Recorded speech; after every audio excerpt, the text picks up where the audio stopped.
लोकसभा में नेता विपक्ष राहुल गांधी का 2.5 साल के बाद करीब 2.5 साल के बाद उत्तराखंड का दौरा होने वाला था आज, लेकिन खराब मौसम की वजह से वो जा नहीं पाए।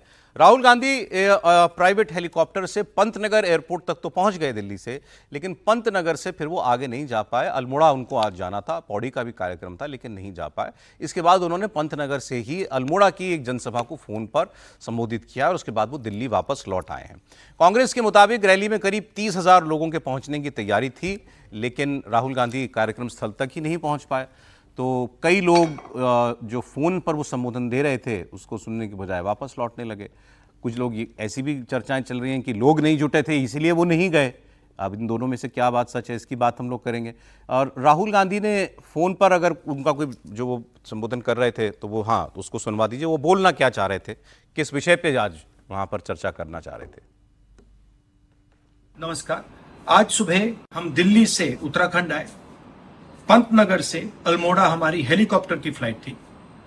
रास्ते में पायलट ने कहा कि मौसम बहुत खराब है और वो आगे नहीं जा सकता और हमें पंतनगर लौटना पड़ा।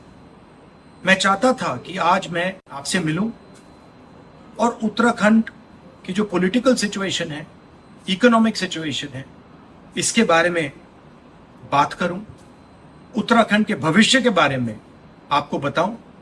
मगर दुख की बात है कि मुझे आज वापस लौटना पड़ा। जल्दी से जल्दी हम ये प्रोग्राम फिर से करेंगे। बहुत बहुत धन्यवाद।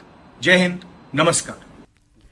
अच्छा, ये वहां जा रहे थे, इनको कोटद्वार के वो एक आपको वो व्यक्ति याद हैं, दीपक कुमार, जिनका बाद में नाम मोहम्मद दीपक हो गया था। वो झगड़ा हुआ था कि एक कोई मुस्लिम दुकानदार जो है नाम बदल के दुकान करता था, वहाँ बजरंग दल वाले पहुँच गए। वो जिम ओनर है वो व्यक्ति, और वो नीचे आया और उसने कहा कि तुम लोग ये गलत कर रहे हो, हिंदू मुसलमान कर रहे हो देश के अंदर, मैं इसका समर्थन नहीं करता हूँ। बाद में राहुल गांधी से वो मिला भी था व्यक्ति। आज राहुल गांधी को उसकी जिम की मेंबरशिप भी लेनी थी। ऐसा दीपक कुमार ने भी अपने बयान में बताया कि राहुल गांधी ने मुझसे जब मैं मिला था तो कहा था कि मैं तुम्हारे जिम में आऊँगा। तो ये भी चर्चा थी कि आज वो जाते हैं वहां पर, उसके जिम में भी जाते हैं। हालांकि वो कोटद्वार है, ये सब गणित मतलब ज्योग्राफी थोड़ी अजीब अजीब है। कोटद्वार अलग है, पंतनगर बिल्कुल उल्टी तरफ पड़ता है, अल्मोड़ा भी इनको जाना था, अल्मोड़ा बिल्कुल ऊपर पहाड़ों पे है। राहुल गांधी को चिंता है सर। लेकिन जो जिम वाली घटना थी वो तो शिमला में हुई थी ना, कोटद्वार हल्द्वानी में। राहुल गांधी को कोटद्वार की। अच्छा, कोटद्वार। हाँ, राहुल गांधी को मोहम्मद दीपक के जिम की मेंबरशिप की चिंता है, लेकिन राहुल गांधी को पार्टी की मेंबरशिप बढ़े, कार्यकर्ता बढ़े, उसकी चिंता नहीं है। अभी 8 महीने बाद उत्तराखंड में चुनाव है, राहुल गांधी उसकी चिंता नहीं कर रहे। 2.5 साल बाद गए हैं वो, 2.5 साल बाद गए, लेकिन राहुल गांधी उसकी चिंता नहीं कर रहे। हरीश रावत कहां पर है, उत्तराखंड में कांग्रेस का संगठन कहां पर है, राहुल गांधी वो चिंता नहीं कर रहे। राहुल गांधी संगठन के नेताओं से मिल नहीं रहे, दिल्ली के अंदर लाकर आप बैठक नहीं कर रहे हो। 6-8 महीने बाद, 10 महीने के बाद आपको उत्तराखंड के क्या स्थिति है उत्तराखंड की सर इस वक्त? जी सर, पॉलिटिकल स्थिति कैसी लगती है? पूरे तो भाजपा की एक तरफा है। धामी साहब ने जिस तरीके से 10 साल के बाद भी धामी साहब ने जितने शानदार तरीके से वहां पर काम किया, प्रधानमंत्री मोदी ने वहां पर जिस तरीके से वहां पर सपोर्ट किया, और धामी सरकार ने जिस तरीके से वहां विकास के काम किए, वहां पर कोई इनको उम्मीदवार नहीं मिल रहा आज की तारीख में। नगर निगम के चुनाव लीडर कौन है? कांग्रेस हरीश रावत इकलौता लीडर है। हरीश रावत कहते हैं कि अब मेरी उम्र हो गई है, मेरे बेटे को आप प्रमोट कर दीजिए। कोई नेता वहां पर नहीं है। राहुल गांधी बैठक लेने को तैयार नहीं है। वहां के प्रभारी साल में कभी एक बार अगर उत्तराखंड चले जाए तो बहुत बड़ी बात है। उत्तराखंड छोड़ दिया उन्होंने पूरी तरीके से। लेकिन ये अजीब बात है, ये वो राज्य था जो हर 5 साल में सरकार बदलता था। 10 साल से बीजेपी की गवर्नमेंट है, उसके बाद भी अगर ये हालत बदल भी देता है, लेकिन उत्तराखंड के चुनाव हो और जो नेता हो उसको पंजाब का प्रभारी बना दो। हरीश रावत जी को। हाँ सर। नहीं, लेकिन मेरी चिंता थोड़ी ज़्यादा हो रही है कांग्रेस के लिए। जो समीर जी ने कहा उसमें मैं जोड़ता हूँ। वहाँ 5 साल में सरकार बदल दी जाती थी जब से वो राज्य बना। लेकिन जरा सोचिए कि जिस राज्य में, जिसको देवभूमि कहा जाता है, जिस राज्य में केदारनाथ, बद्रीनाथ, गंगोत्री, यमुनोत्री, जिस राज्य में मतलब एक तरह से कहें तो गंगा का उद्गम है, सारी चीज़ें वो सब, वहाँ राहुल गांधी क्या किससे मिलने जा रहे हैं? मोहम्मद दीपक से। पुष्कर सिंह धामी ने क्या अभियान चलाया हुआ है? मजार है, मजार नहीं है। मतलब मजार का स्ट्रक्चर है, उसके अंदर कोई नहीं है, कब्जा किया जाता। 1000 के आसपास ऐसी मजारें तोड़वाई गई। उस राज्य में समान नागरिक संहिता का कानून आता है। गोवा के बाद वो पहला राज्य हो गया एक तरह से कहें अभी के उसमें। और वहां राहुल गांधी को यही नहीं पता है कि करना क्या है।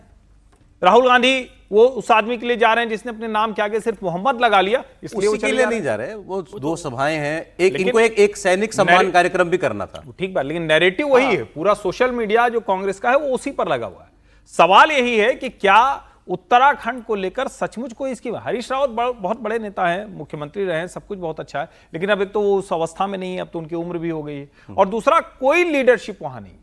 तो आप भी मानते हैं कि बीजेपी के लिए वन हॉर्स रेस है ये? आज की तारीख में तो कांग्रेस पार्टी के लिए बड़ा संकट। चलें सर, अगले राज्य की खबर तमिलनाडु की बात करते हैं। ये कई दिनों से ये चर्चाओं में बात चल रही है कि क्या अन्नामलाई नाराज हैं, अब वो दिल्ली आकर के सबसे मुलाकात कर चुके हैं, उनकी पार्टी अध्यक्ष से बात हो चुकी है, पार्टी के संगठन सचिव से वीएल संतोष जी से मुलाकात हो चुकी है, अमित शाह जी से मुलाकात हो चुकी है, इनके साथ शायद लोग रिपोर्ट कर रहे हैं 2 बार मुलाकात हो चुकी है, प्राइम मिनिस्टर से मुलाकात नहीं हुई है।